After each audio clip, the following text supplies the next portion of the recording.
வணக்கம், வாழ்க வளமுடன். நான் உங்கள் ரேவதி ஜெயராமன். இன்றைக்கி என்ன பார்க்க போகிறோம் அப்படின்னு பார்த்தீங்கன்னா, திருக்குறள் கதை களஞ்சியம்ன்ற புத்தகத்தில் இருந்து 76வது அதிகாரம் பொருள் செயல் வகை.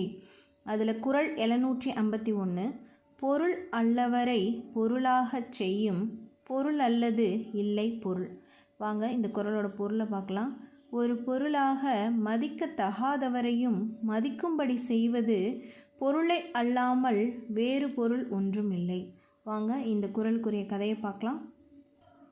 இந்த குறளுக்குரிய கதை தலைப்பு என்னன்னு பார்த்தீங்கன்னா, மையம். 20 வருஷங்களுக்கு முன்னாடி 10ஆம் வகுப்பு படித்த மாணவர்கள் எல்லாம் ஒன்றா சந்திச்சுக்கிறாங்க.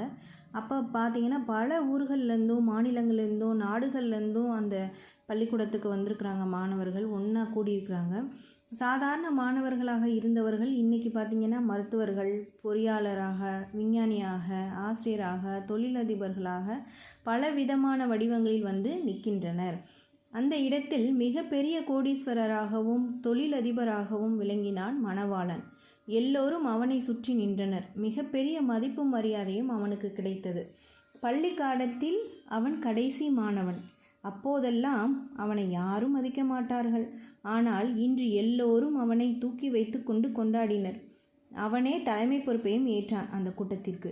விழா முடிந்ததும் மணவாளனின் நண்பனான ராஜாசிங் கேட்டான், என்னடா எல்லாரும் முன்னையே மையம் கொண்டு சொல்கிறாங்க அப்படின்னு கேட்டான்.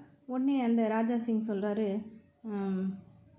எல்லாம் என்னோட செல்வத்தோட மகிமைடா என்று புன்னகைத்தான் மணவாளன். ராஜாசிங்கிற்கும் புரிந்தது.